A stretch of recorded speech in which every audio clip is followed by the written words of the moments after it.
저는 명지대학교에서 지금 학생들 가르치고 있는 박정호 교수라고 하고요. 이전에는 KDI라는 국책연구기관에서 한 10년 이상 그 연구자로서 일을 해왔습니다. 오늘 리뷰는 세계 경제를 좌지우지하는 이곳 월스트리트가 어떻게 형성된 건지 그 시작부터 들여다보도록 하겠습니다. 월스트리트의 시작, 그 역사를 먼저 말씀드리기 전에 우리가 생각해 봐야 될 게 있습니다. 바로 미국 월가를 상징하는 금융이란 키워드, 도대체 금융이라는 건 어떤 이유 때문에 탄생한 것인지 그거부터 살펴봐야겠죠.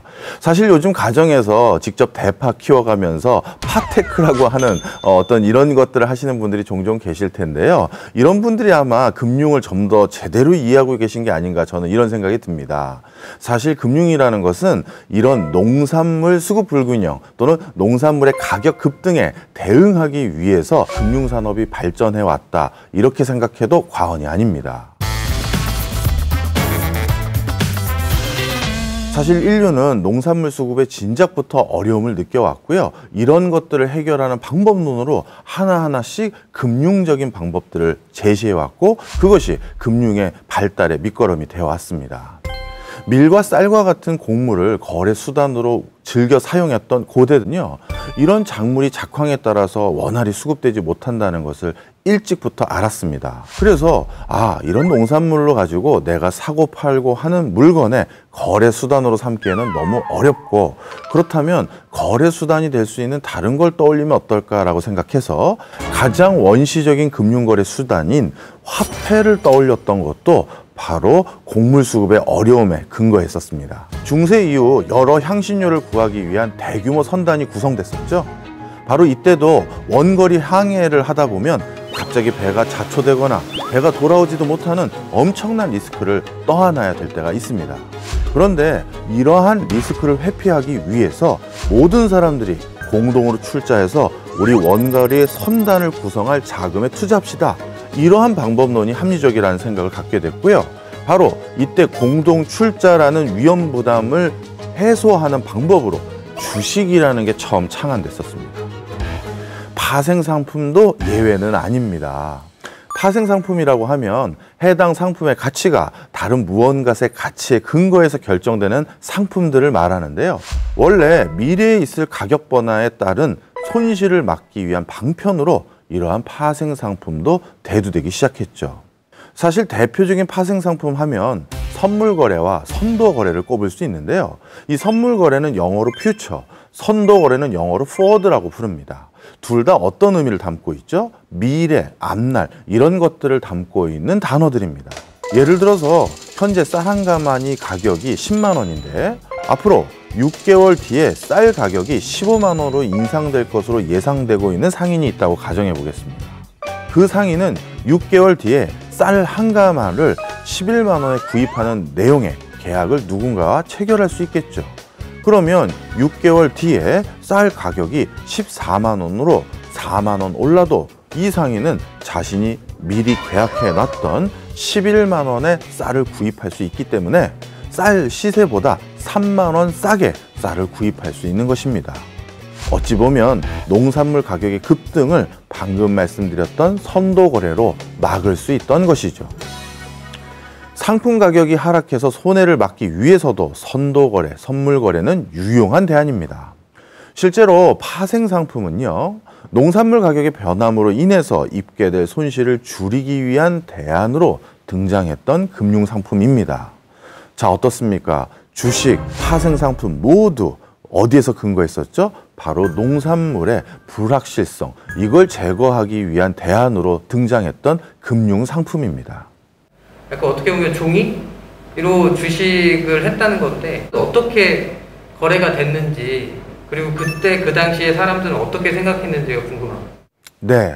사실 새로운 금융상품이 대두되면 사실 거기에 대한 저항감, 이거를 믿을 수 없다라는 불신들이 팽배했었습니다. 지금은 가장 대표적인 금융상품이라고 할 수 있는 주식, 채권, 보험도 초창기에는요, 이 종이만 믿고 내가 어떻게 돈을 줄 수 있는데 라는 인식이 분명히 있었습니다. 하지만요, 그러한 불신보다 그러한 금융상품이 가져다주는 편익이 훨씬 더 컸던 거예요. 예를 들어서 만약에 저 동인도 회사까지 원거리 선박을 보내가지고 그 선박이 향신료를 신고 되돌아오기만 한다면 나는 일확천금을 얻을 수 있다라는 이 확신, 이런 분명한 믿음은 있습니다. 그런데 나 혼자 모든 돈을 다 대기도 쉽지가 않고요. 그 돈을 다 댔다고 해서 그 배가 다 같이 돌아온다는 확률, 이것도 아주 미비하겠죠. 그런데 나와 비슷하게 일확천금을 꿈꾸는 사람들이 꽤 많이 있는데, 그럼 그런 사람들끼리 돈을 모아서 소액이라도 같이 십시일반 돈을 내서 큰 선단을 구성해서 동인도로 배를 보내서 향신료를 가지고 온다면, 그래서 성공한다면 나는 소액 투자로 또 적지 않은 수익을 얻을 수 있는 장점은 있습니다.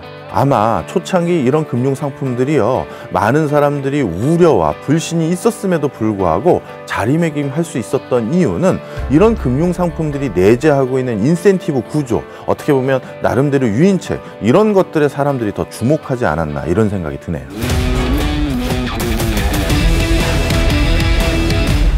19세기 미국 시카고는요, 중서부 지역에서 생산된 옥수수, 콩, 밀 등이 모두 모여 거래되는 그야말로 농산물 집산지, 중심지라고 할 수 있습니다.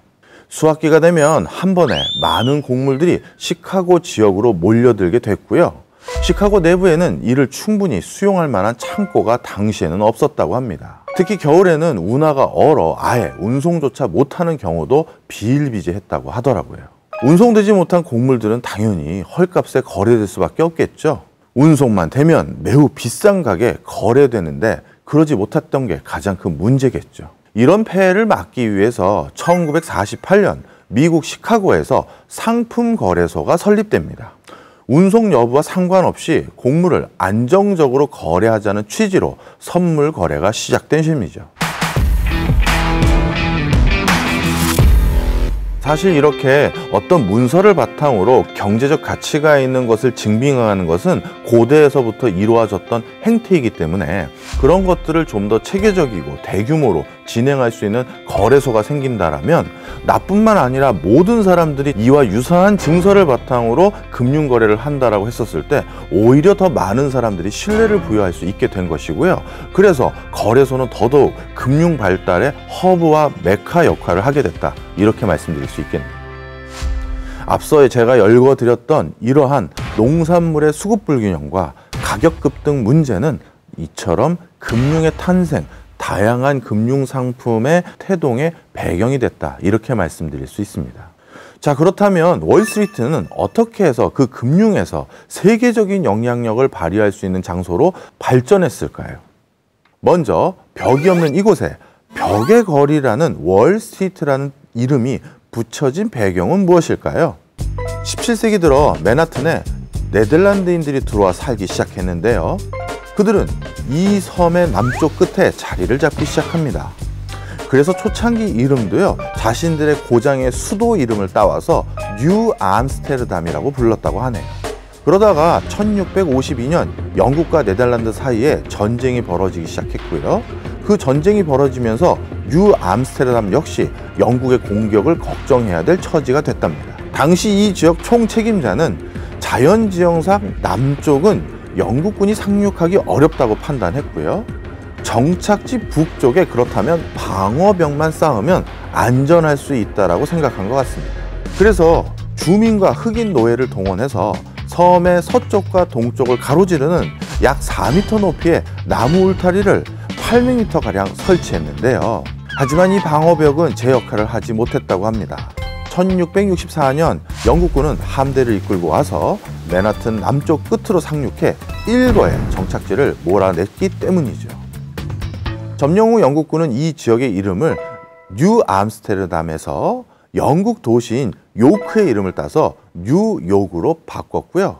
그런데 이 울타리는 이후 수십 년 동안 남아있다 퇴락을 거듭하게 됩니다. 1698년 울타리 서쪽 끝 밖에 습지가 간척되어 그 자리에 트리니티 교회가 세워지면서 철거가 됩니다. 방어벽이 서 있던 자리는 도로로 바뀌었는데 그 과정에서 이 도로 이름을 원래 벽이 서 있던 거리다라는 의미로 월스트리트라는 이름을 갖게 됐다고 하네요. 네덜란드인들은 정착 생활 초기부터 방어벽 근처에 모여서 주식과 채권 등의 거래를 수행했다고 하는데요. 처음에는 개인들은 거래 상대방을 찾아 신문 광고를 내거나 커피숍에서 만나 거래를 수행하기도 했습니다.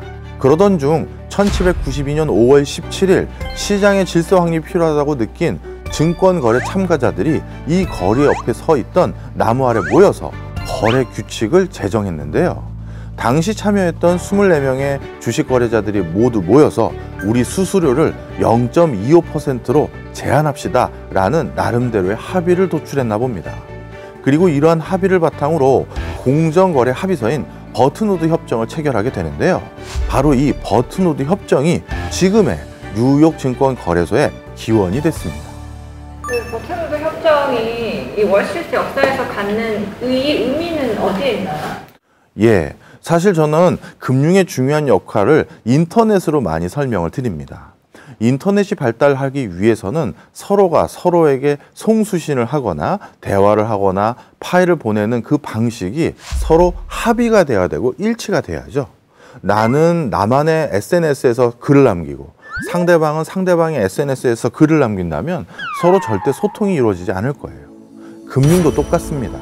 서로 간에 돈을 주거니 받거니 하고 돈을 빌려주기 위해서는 서로 간에 금융거래에 어떤 합의된 그 체계가 맞아져야 되는데요. 바로 버튼우드 협정은 저 월스트리트에 있는 뉴욕 증권거래소가 모두 단일한 방식으로 거래될 수 있도록 만든 어떻게 보면 교역로 아니면 당시 금융의 인터넷을 만든 역할을 했던 게 버튼우드 협정이다라고 저는 이렇게 평가하고 싶습니다. 그런 것들이 뉴욕 증권거래소라는 하나의 거래소의 중심이 돼서 많은 사람들이 그 거래소를 기반으로 한 다양한 금융업을 종사할 수 있는 기회를 마련해 줬고요. 그러다 보니까 미국의 주요 금융업을 수행하는 사람들은 모두 너도 나도 뉴욕 시장으로 모이게 됐고, 그래서 지금 월스트리트는 미국의 금융의 허브 역할을 할 뿐만 아니라 전 세계 금융 허브의 역할을 하게 된 것이죠. 자, 오늘의 한 줄 리뷰 말씀드리겠습니다. 금융의 아버지는 농업이다, 이렇게 말씀드리고 싶습니다. Yeah.